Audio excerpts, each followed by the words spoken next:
안녕하십니까, 정인태입니다. 파산 1위는 60대 이상 노인이다. 이런 암울한 가슴 아픈 소식이 전해지고 있습니다. 부모 봉양과 자녀 뒷바라지, 이게 다 급격한 금리 인상으로 인해서 이런 사태가 지금 만들어지고 있는 것입니다. 그래서 제가 작년부터 미국 따라서 급격한 금리 인상하면 안 된다라고 계속 말씀을 드렸습니다.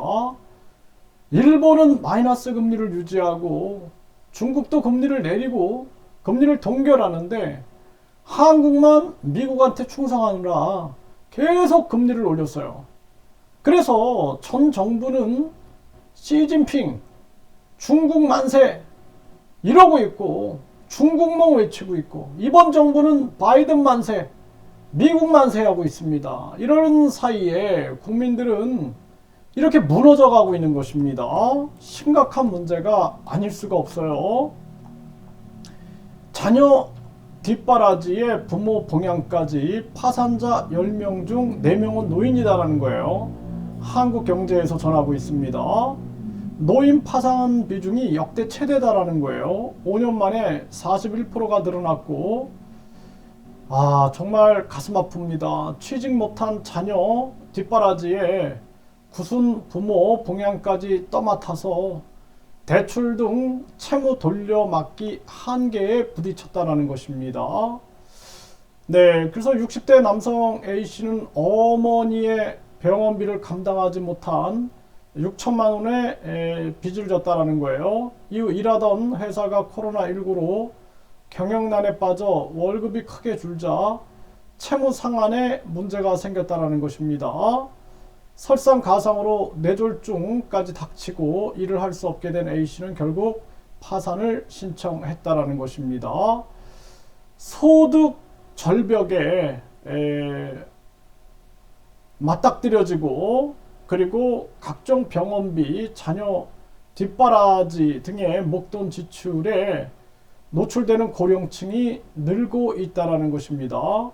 경기 침체 속 가파른 고령화로 인해 향후 노인 파산 비중이 더욱 급증할 거라고 우려가 커지고 있습니다. 빚의 굴레에 완전히 갇혀버리는 거예요.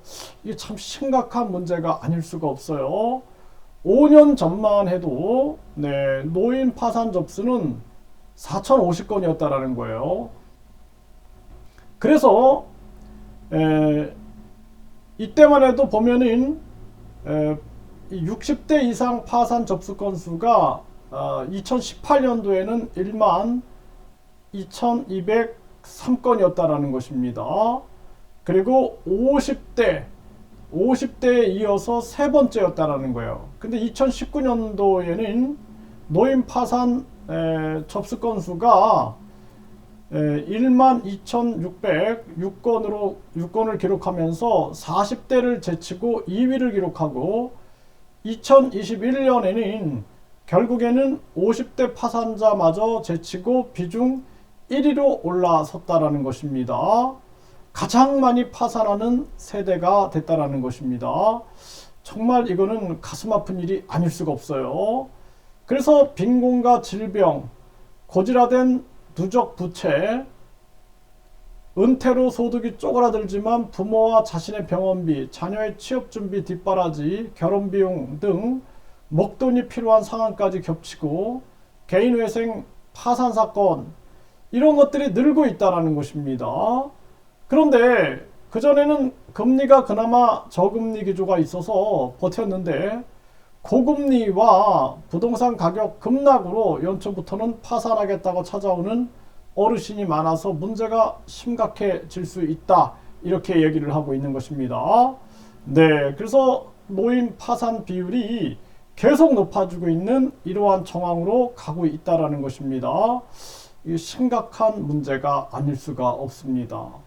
그래서 일본이나 중국이 머리가 나빠가지고 미국이 급격한 금리 인상할 때 중국은 거꾸로 금리를 내리고 있었고, 일본은 완전 반대 방향으로 마이너스 금리를 유지한 게 아니에요. 왜냐하면은 자국민과 자국을 생각한 겁니다. 그런데 우리나라는 계속 이 거짓말쟁이들이 나타나가지고 물가를 잡기 위해서 금리를 올려야 된다, 이런 거짓말을 해댔어요. 물가는 공급망의 문제였어요. 공급망을 누가 틀어쥐었어요? 미국이 공급망을 다 틀어줬습니다. 식량, 에너지 공급망을 틀어쥐고 도리어 유럽에 4배 비싸게 에너지 공급하다가 욕 엄청 먹었죠. 그리고 삼성, SK 박살내고 뿐만 아니라 현대차도 뒤통수를 후려치고, 이게 다 미국입니다. 그럼에도 불구하고 우리는 미국 만세를 외치고 있는 거예요. 지금 전 정부는 계속 중국몽, 북한 김정은, 그리고 시진핑 이러고 있었죠. 지금은 또 바이든 하고 있는 겁니다. 네, 정말 이 거대 양당을 날려버리지 않으면은 안 된다, 저는 그렇게 생각을 합니다. 그렇게 돼가지고 지금 우리나라는 다 속고 있는 거예요. 삼성, SK 미국만 믿고 따라가, 그러면 성공해. 뭘 성공합니까? 지금 계속 지금 반도체 지금 다 빨아먹고 있는데, 또 현대차 미국만 믿고 따라가. 뭘 믿고 따라가요? 뒤통수만 후려맞고 있는데. 그런데 지금 정신을 못 차리고 있는 겁니다. 미국만 믿고 따라가자, 금리 올리자, 금리 올리자. 나라 다 망가지는데 무슨 금리를 올리냐라는 거예요. 예? 정말 이게 큰 문제가 아닐 수가 없습니다. 대한민국 망해가고 있는 겁니다. 망해가고 있는 거예요. 무역 적자, 경상 수지 적자, 그리고 현금 부자들은 이자 잔치를 벌이고 있고, 은행은 이자 잔치를 벌이고 있고, 그 돈으로 해외여행 가고 있고, 겨울에 그냥 수영복 사고 있고 해외여행 가려고 이러고 있는 겁니다. 지금 서민들은 다 파산나고 있는 거야. 그럼에도 불구하고 정의태가 간첩이라고 항상 거짓말 퍼뜨려대고, 나쁜 놈들이에요. 나쁜 놈들. 정말 썩은 놈들입니다. 아주 그냥 기가 막힙니다. 저는 이런 생각을 하면은 가슴이 찢어져요. 정말. 네, 이게 어떻게 된 일입니까? 여러분들 생각을 해보십시오. 네? 지금 놀아나고 있는 거예요. 미국, 일본, 중국, 예? 북한에 놀아나고 있다라는 거예요. 한국이.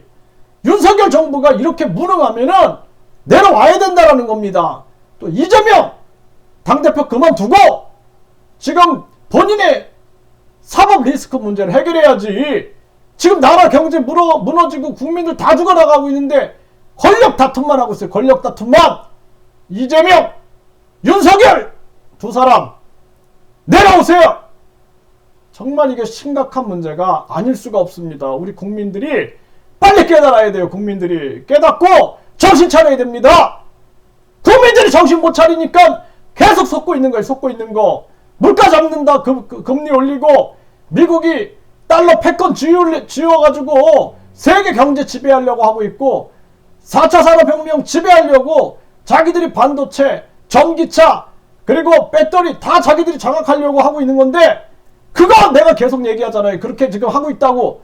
근데 계속 정인태 나쁜 놈이다, 도둑놈이다, 빨갱이다, 욕하고 있는 거야. 욕하고. 내가 뭘 얻겠다고 내가 이런 얘기를 하겠어요. 내가 혈압 올라가고. 국민들 위해서 하는 거죠. 국민들 위해서. 무슨 생각을 하고 있는 겁니까? 지금 도대체. 지금 다 좌파 우파에 빠져가지고 김건희 만세하고 있고, 윤석열 만세, 이재명 만세하고 있는 거예요. 이재명 만세. 나라가 다 무너져가도 정신 못 차리고 지금 국민들 정신 차려야 돼요. 국민들이.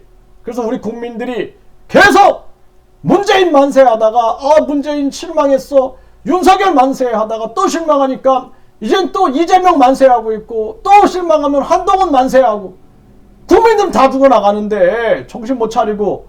정말 큰일입니다. 이거 심각한 문제가 아닐 수가 없어요. 그래서 내가 계속 얘기하잖아요. 가스라이팅에 속지 말라고. 사이비 종교들이 가스라이팅해서 속이고 있고, 정치인들이 가스라이팅해서 속이고 있고, 교수놈들이 1류대, 2류대, 3류대 지방대 만들어가지고 학벌주의 만들어가지고 속이고 있는데, 계속 국민들은 속고 있는 거예요. 속아. 계속 속고 그냥 내가 학벌주의 없애야 된다 그러면은 1류대, 2류대, 3류대 지방대 있어야지 경쟁해서 나라가 발전한다. 엉뚱한 얘기를 하고 있는 거예요. 엉뚱한 얘기. 한 사람 한 사람이 가지고 있는 고유성과 개성을 꽃피우는 게 교육이지, 1류대, 2류대, 3류대 지방대 하는 게 교육이냐라는 게, 그게 짐승보다 못한 게 무슨 교육이에요 그게. 그러니까 이기심만 길러내고 탐욕만 길러내가지고 나라가 지금 다 망가지고 있는 겁니다. 정신 차려야 되는 거예요. 그래서 지금 우리나라가 이게 다 무너지고 있는 거예요. 지금 다 무너지고 있는 거예요. 다 국민들이 속아서 그러는 거예요. 국민들이 속고 저 부패한 기득권들 국민들 속이고 국민들을 속고 좌파 우파에 세뇌돼가지고 바른 소리 듣지 않고 그러니까 나라가 이렇게 무너지고 망가지고 있는 겁니다. 정말 정신 차리세요. 정말.